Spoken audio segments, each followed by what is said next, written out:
예수님의 핵심 가르침은 사랑입니다. 그 사랑의 극치를 보여주는 말씀이 원수를 사랑하라는 말씀이죠. 6장 27절에 이런 내용이 있습니다. 너희 원수를 사랑하며 너희를 미워하는 자를 선대하며 너희를 저주하는 자를 위하여 축복하며 너희를 모욕하는 자를 위하여 기도하라. 여러분, 지난 한 주간 원수를 사랑하라는 말씀을 얼마나 기억하고 실천하셨습니까? 한번 옆에 계신 분들에게 한번 물어보십시오. 지난주 말씀 얼마나 기억하고 실천하셨습니까?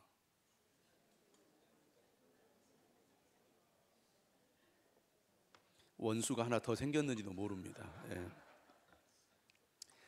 하고 싶지도 않고 할 수도 없을 것 같은 이 말씀을 예수님이 왜 주셨을까요? 제가 지난주 세 가지 얘기했습니다. 왜 원수를 사랑하라고 하셨을까? 첫째는 하나님께서 먼저 원수를 사랑하셨기 때문이죠. 로마서 5장 10절에 이런 말씀이 있습니다. 곧 우리가 원수 되었을 때 그의 아들의 죽으심으로 말미암아 하나님과 화목하게 되었은즉 우리는 하나님과 원수 사이였습니다. 그런 우리를 하나님께서 먼저 사랑하셔서 예수님을 화목제물로 보내주셨다는 것입니다. 그래서 요한 1서 4장 11절은 이렇게 말합니다. 사랑하는 자들아, 하나님이 이같이 우리를 사랑하셨은즉 우리도 서로 사랑하는 것이 마땅하도다. 하나님이 먼저 원수를 사랑하셨기 때문에 우리도 원수를 사랑해야 한다는 것입니다.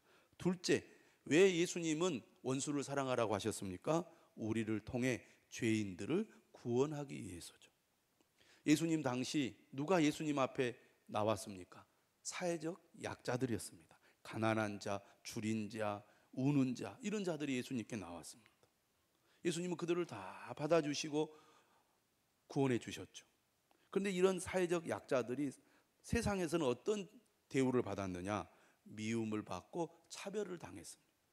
그런데 이렇게 미움을 받고 차별을 당한 사람들이 자신을 미워하고 자신을 저주하고 자신을 모욕하는 자들을 똑같이 대하면 어떻게 되겠습니까? 결코 복음 전도가 계속되지 못하고 말 것입니다. 그래서 예수님은 우리들을 통해서 죄인들을 구원하기 위하여 원수까지도 사랑하라고 말씀하신 겁니다. 유대인들의 가장 큰 원수는 누구겠습니까? 로마 제국입니다. 근데 원수를 사랑하라는 말씀을 따라 그들에게 복음을 전했기 때문에 로마를 이기고 로마를 영적으로 정복하기에 이른 것이죠. 세 번째로 예수님께서 원수를 사랑하라고 하신 이유가 어디에 있습니까?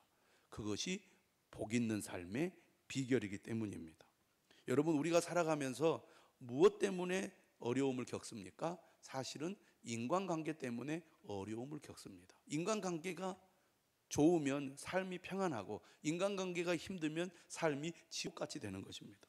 그러면 주로 우리의 원수들은 어디에 있습니까? 가깝게는 가족이 여러분의 원수인 경우도 있습니다. 친척, 이웃, 동료, 심지어 교회 안에 여러분의 원수가 있을 수도 있습니다. 이런 사람들이 내 마음을 불편하게 합니다. 또 갈등을 일으켜서 삶을 불행하게 만들죠. 그런데 원수를 사랑하라는 말씀을 실천하게 되면 어떤 결과를 얻게 됩니까? 관계의 악순환을 끊어버리게 됩니다. 그 결과 우리는 선으로 악을 이기는 사람이 될 수 있다는 것입니다. 그것이 우리에게 진정한 복을 준다는 것이죠. 예수님은 우리에게 원수를 사랑하라 이렇게 말씀하셨습니다. 누가복음 10장 25절에 보면 어떤 율법학자가, 율법교사가 예수님을 시험하기 위하여 이렇게 질문을 합니다. 내가 무엇을 하여야 영생을 얻으리까? 여러분, 우리 어떻게 하면 영생을 얻을 수 있습니까? 예수님께서 이 율법교사에게 이렇게 반문을 합니다. 율법에 무엇이라고 기록되었느냐?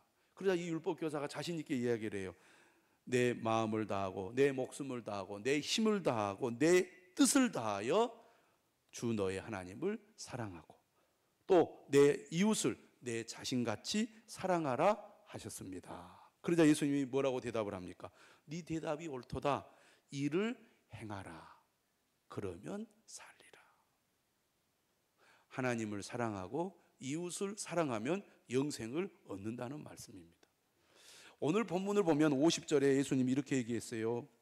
내 믿음이 너를 구원하였으니 평안히 가라. 내 믿음이 너를 구원하였으니 평안히 가라. 우리가 어떻게 구원을 받습니까? 믿음으로 구원을 받습니다. 예수 그리스도를 믿음으로 우리가 구원을 받는 것입니다. 그런데 오늘 제가 방금 말한 누가복음 10장 25절의 말씀을 우리가 살펴보면 무엇을 알 수가 있습니까? 진정한 믿음은 사랑의 실천으로 나타난다는 것입니다. 믿음의 증거가 뭐냐는 거죠. 진짜 믿는 사람은 하나님을 사랑하고 이웃을 사랑한다는 것이죠. 예수님께서는 누가복음 6장의 말씀을 통하여 진정한 이웃 사랑은 어디까지 가야 하는지에 대해서 우리에게 말씀해 주셨습니다.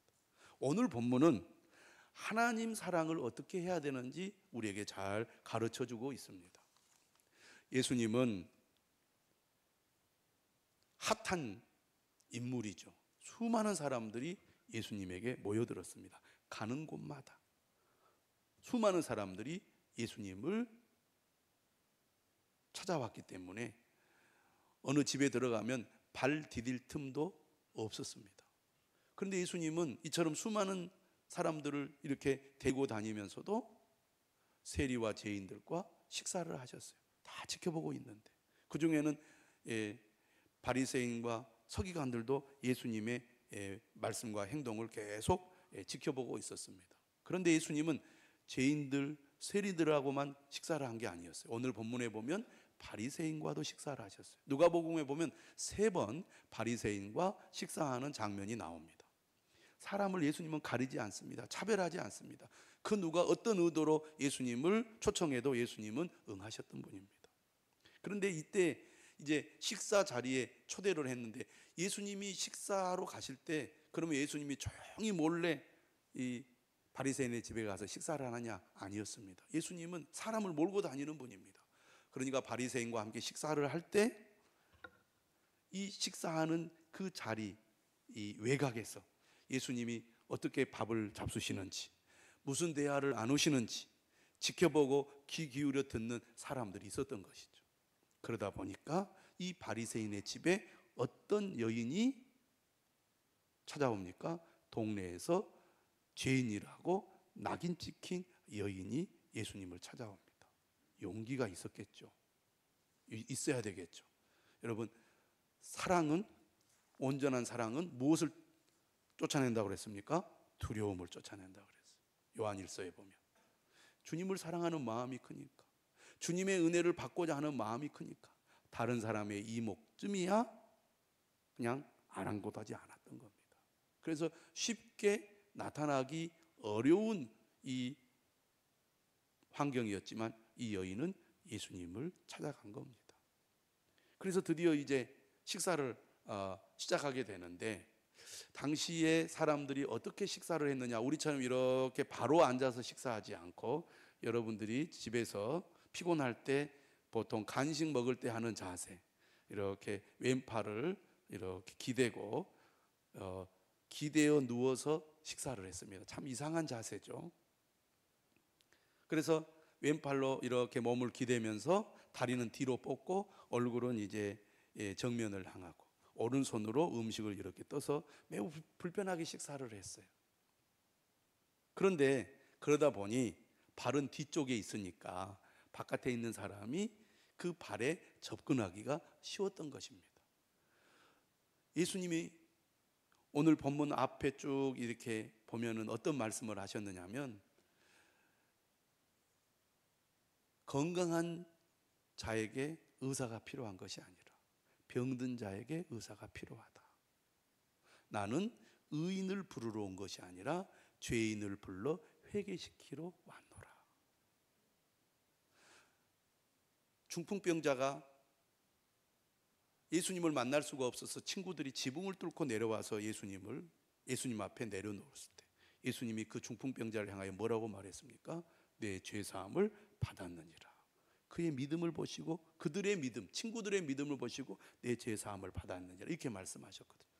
예수님이 하신 말씀, 예수님이 하신 모든 이 활동, 예수님이 행하신 모든 기적들을 주변의 사람들이 다 듣고 알고 있었어요.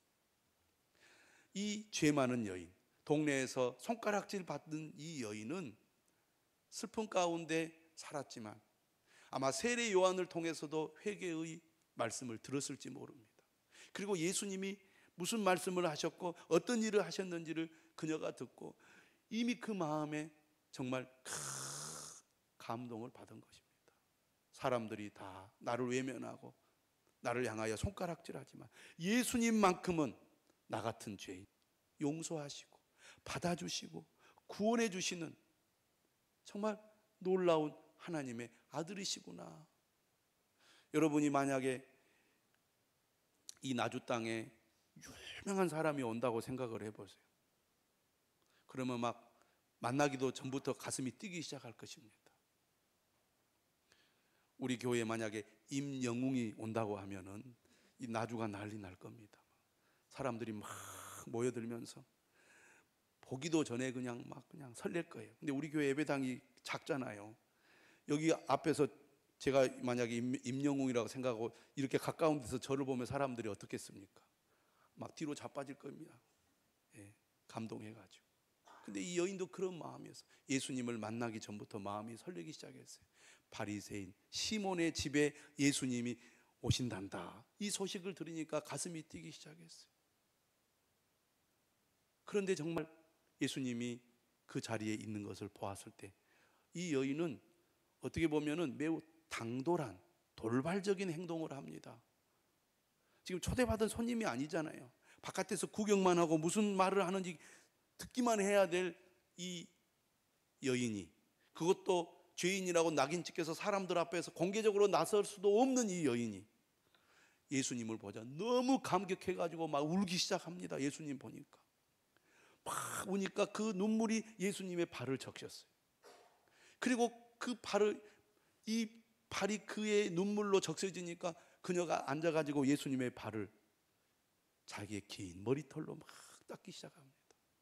그리고 나서 정말 귀하고 귀한 향유옥합을 깨뜨려서 예수님에게 부었습니다. 놀라운 일이 정말 깜짝 이 순간에 벌어진 것입니다. 이때 바리새인 시몬이 속으로 생각을 했어요. 예수님이 만일 선지자라면 저 여인이 어떤 죄인인 줄 알 것이고 저 여인이 죄인인 줄 알았다면 저 여인의 행동을 내버려 두지 않을 것이다. 근데 예수님은 가만히 그 여자가 하는 대로 그대로 계세요. 부정한 여인이 그렇지 않은 사람을 만지면 그 사람도 부정한 사람이 되거든요. 선지자라고 여겨지는 예수님이 이렇게 행동하는 것이 못마땅한 것입니다. 그리고 예수님을 판단했어요. 정말 선지자인 줄 알았더니 예수님도 별 볼 일 없는 사람이구나 라는 생각을 했던 것 같아요. 이때 예수님이 이 바리새인 시몬의 마음을 알고 말을 겁니다. 시몬아. 그러자 이 사람이 겉으로는 A가 있잖아요. 속으로는 예수님을 못마땅하게 생각해도 예 선생님 이렇게 대답을 합니다. 그러자 예수님이 이제 이야기를 하나 하는 거예요. 어떤 채권자에게 두 명의 채무자가 있는데 한 사람에게는 500데나리온, 한 사람에게는 50데나리온의 돈을 빌려줬다. 1데나리온은 노동자의 하루 품삯입니다. 요즘 건축 현장에 가면 얼마나 받습니까? 한 15만 원? 20만 원도 받잖아요.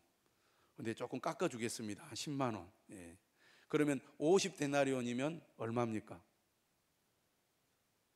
500만 원이에요. 그렇죠? 그러면 500데나리온은 얼마입니까? 5천만 원입니다. 500데나리온은 당시 노동자의 거의 2년치 임금이었습니다. 그러니까 500데나리온이 빚진 사람은 이 채권자에게 빚을 많이 진 거잖아요. 물론 50데나리온 빚진 사람도 적은 빚은 아닐 수 있습니다. 왜? 오늘 본문을 보니까 이 두 사람 다 빚을 갚을 능력이 없었던 거예요. 빚을 진다는 게 얼마나 큰 짐이 되고 부담이 되겠습니까? 주인이 불러다가 왜 돈을 안 갚느냐고 재촉하면 얼마나 괴롭겠습니까? 근데 주인이 불렀어요.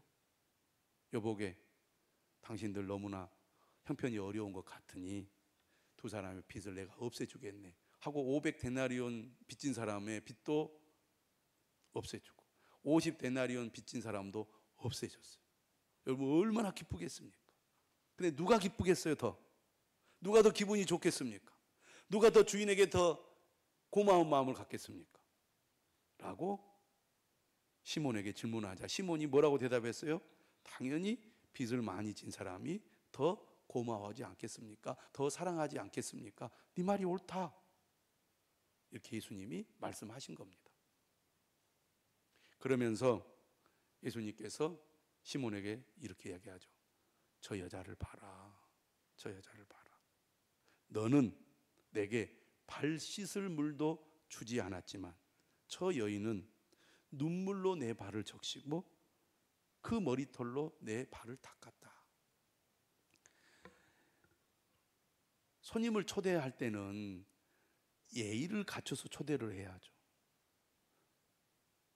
우리가 손님을 맞이하고 손님을 접대할 때 접대하는 것도 중요하지만 격을 갖춰서 접대를 해야 대접을 받는 사람이 기분이 좋습니다. 아, 나를 존중하는구나. 그런데 밥 좀 먹읍시다. 그래 놓고 나를 무시하듯이 대하면 기분이 나쁩니다. 뭐 나를 거지로 하나? 이렇게 생각하죠. 여러분도 그런 비슷한 경험들을 했을 것입니다. 근데 이 바리새인 시몬은 예수님을 초대하기는 했지만 정말 예수님을 존경하는 마음으로 대접하려는 마음이 부족했던 것 같아요. 그래서 당시 이 이스라엘 사람들은 이 손님이 오면은 발 씻을 물을 내다 줬습니다. 왜냐하면 샌들을 신고 다녔거든요.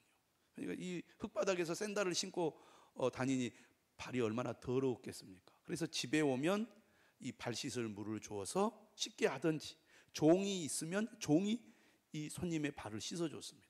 그런데 이 시몬은 발 씻을 물도 주지 않았어요. 또 여러분 손님이 오면 정중하게 인사하고 악수를 해야 되잖아요. 잘 오셨습니다. 환영합니다. 우리가 어떤 사람을 만나면 예의를 갖춰서 인사를 해야죠. 근데 당시 이 사람들은 어떻게 인사를 했느냐? 입맞춤을 했습니다. 서양 사람들 지금도 그렇게 인사하잖아요. 볼에다 이렇게 쪽 하고 이렇게 쪽 하지 않습니다. 예. 그런데 입맞춤을 하지 않았어요. 그러니까 이 진실한 마음으로 예수님을 이 접대하려는 자세가 안 되어 있는 거예요. 그런데 이 여자는 나의 발이 얼마나 더럽습니까? 그 발에 입맞추기를 그치지 않았다 그랬어요. 또 이제 뭐 냄새도 가시고 좀 깨끗하게 하기 위해서 이 값싼 올리브유를 발랐습니다. 그런데 너는 값싼 감람유도 나에게 주지 않았다. 하지만 이 여인은 값비싼 향유, 어떻게 보면 그녀에게는 전 재산이라고 할 수도 있는 가장 소중한 향유를 깨뜨려서 그녀의 발에 부었거든요.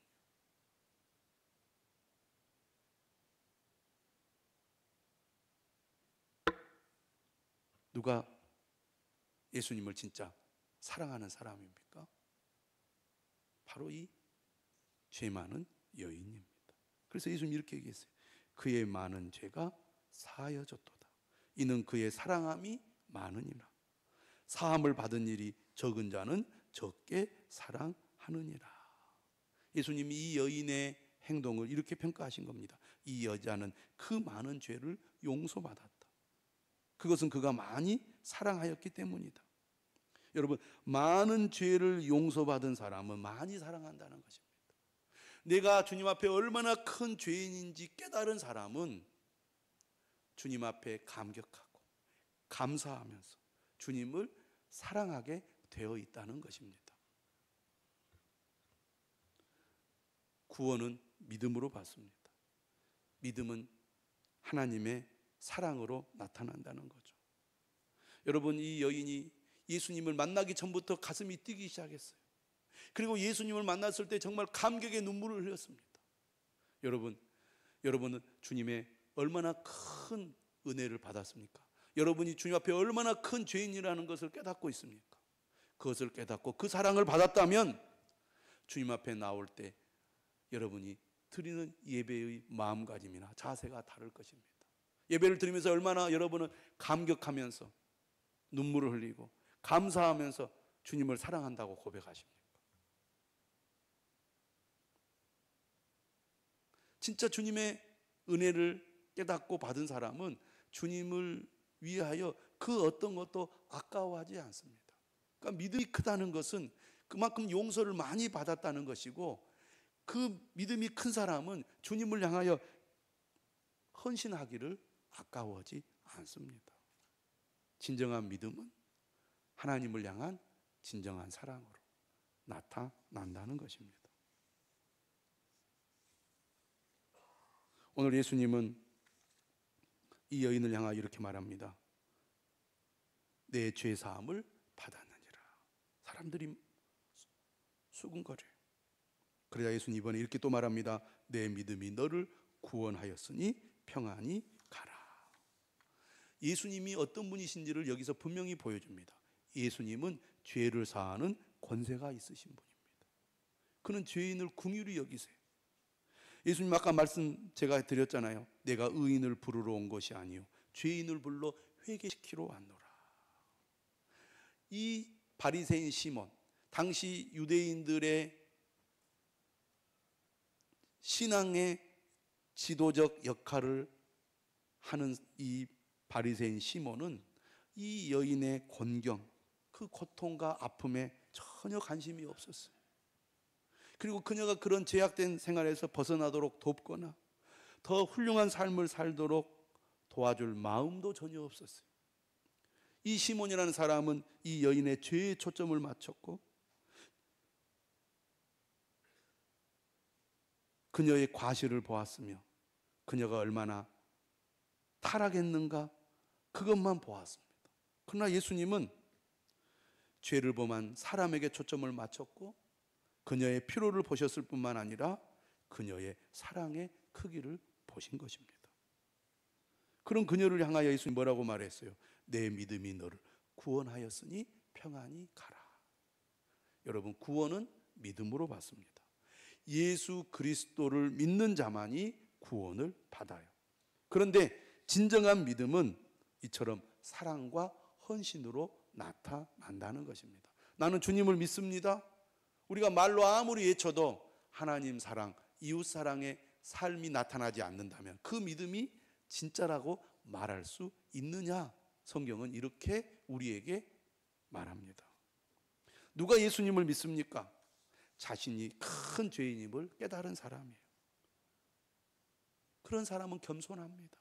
나는 주님 앞에 설 자격도 없습니다. 나 같은 죄인 어떻게 하나님 앞에 설 수 있겠습니까?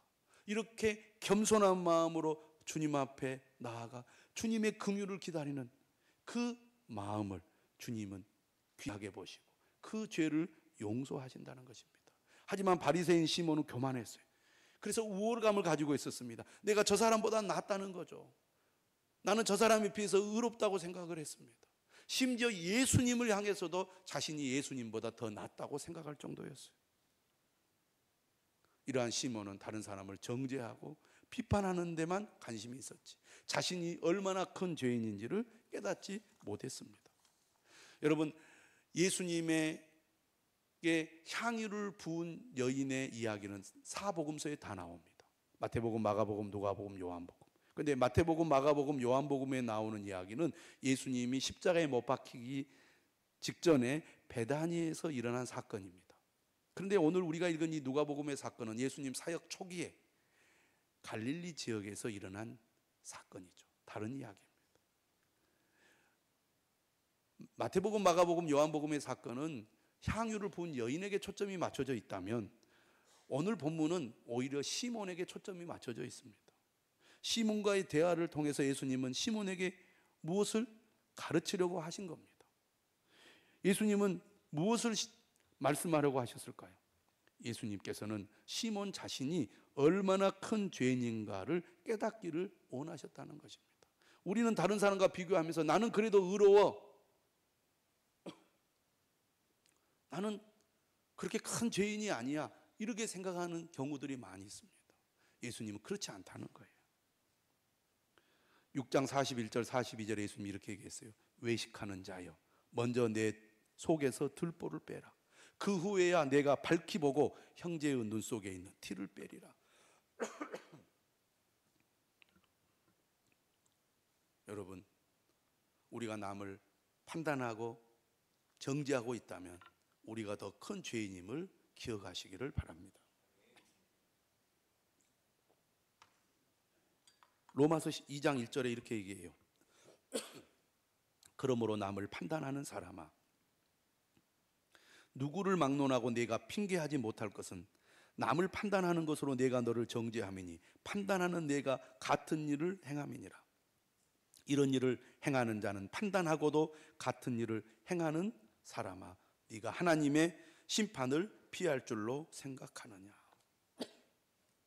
여러분, 죄 많은 여인보다 이 죄 많은 여인을 판단하고 정죄한 시몬이 훨씬 더 큰 죄인이라고 주님은 말씀하고 있습니다.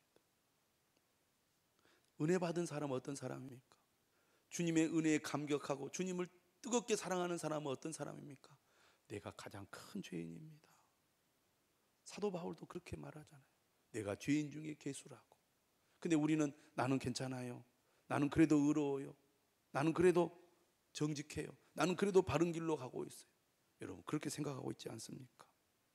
우리는 도저히 용서받을 수 없는 죄인이요, 자격 없는 사람임에도 주님은 우리에게 큰 용서를 베풀었음을 기억하시기를 바랍니다. 예수님은 시몬이 무엇을 깨닫기를 원하십니까? 진정으로 주님을 사랑하는 자가 되기를 원하십니다. 향유 부은 여인은 진정성이 있었어요, 정말. 그러니까 감격해서 눈물로 발을 적시고 머리털로 발을 닦고 값비싼 향유를 부어서 예수님을 향한 사랑을 보여주었습니다. 그러나 바리새인 시몬은 예수님을 식사에 초대했으면서도 발 씻을 물도 주지 않고 입맞춤도 하지 않고 감람유도 붓지 않았어요. 매우 형식적이고 의례적이었습니다. 진정성이 없었다, 그 말이에요. 왜요? 자신이 얼마나 큰 죄인인지 깨닫지 못했을 뿐만 아니라 자신 또한 구원을 받아야 할 존재라는 것을 몰랐기 때문이죠. 그러니까 사랑을 하지 못했다는 것입니다. 자신이 얼마나 큰 죄인인지 깨닫고 예수님이 어떤 분인지 알면 향유 부은 여인처럼 예수님께 큰 사랑을 보이게 될 것입니다. 시몬도 그런 사람이 되기를 바라셔서 예수님은 이 말씀을 하신 것입니다. 오늘 우리는 어떻습니까? 우리가 주님의 큰 사랑을 받은 자임을 아십니까? 우리가 주님 앞에 큰 죄인임을 알고 계십니까? 그렇다면 이 여인처럼 그 주님의 사랑에, 그 은혜에, 그 용서에, 그 구원에 감격하고 우리도 이 여인처럼 주님을 위해 사랑의 헌신을 보여야 되지 않겠습니까? 그런 저와 여러분들이 되시기를 주님의 이름으로 축원합니다.